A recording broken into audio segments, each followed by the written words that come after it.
It's Puya berteroniana. It's got those iridescent blue flowers.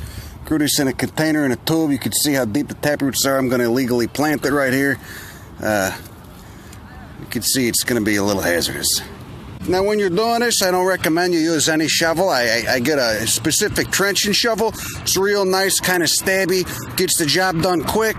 Like I said, don't fuck around. It's also nice you can beat someone in the head with it. It's got this elongate form. As you can see, the soil's somewhat compacted. This was the site of the former Cypress Freeway, which collapsed in the Loma Prieta 89 earthquake. Hopefully this Puya will last a while. The only person who's really going to mess with me is this yuppie lady who runs a neighborhood group.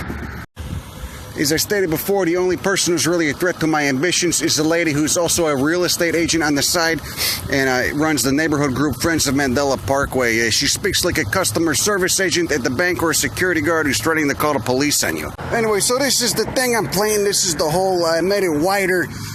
Basically because the soil's so compacted, it's nowhere near deep enough yet. It's kind of hard. It's like chiseling through a thick cardboard, but as you can see, I want to widen it. Anyway, so you want to take the root ball or whatever you're planting, you want to dig a hole 2 or 3 times this wide and a little bit deeper, even if you're just moving the soil around, breaking it up, unless you're planting in soil that's, real fertile and fluffy and what the shit, then you don't need to do that. Now, another thing I like to do, and this is imperative to the success of the plant, since I'm in a dry climate, it doesn't rain that much, I'm going to chisel the edges of the hole down to make like a little bowl so the water retains better. If I lived in a swamp, I'd elevate this a little bit and do the opposite. The thing about a lot of bromeliads, and pineapples do this too, is they form these roots in between these scales, bracts, whatever you call them. So I just peeled a bunch of these off, and these were hiding down there. This thing can reroot itself.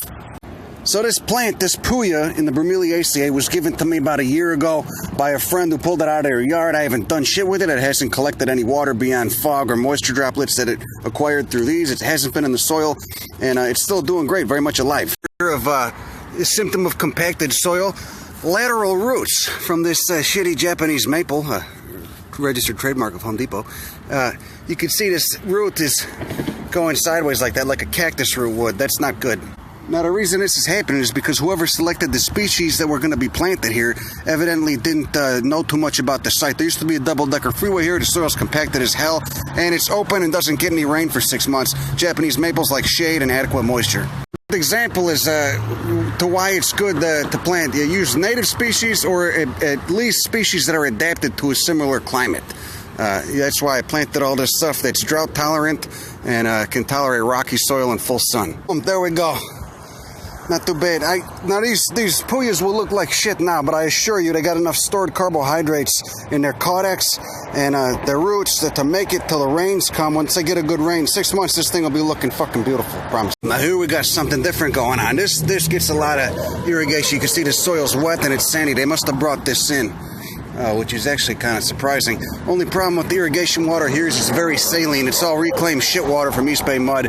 And that's what I was saying. The irrigation water is all reclaimed shit water from East Bay mud. That's why you get that burn on some of those redwoods. Also, they're probably not getting enough of it. It's very alkaline water laden with minerals. The cypress does fine, though.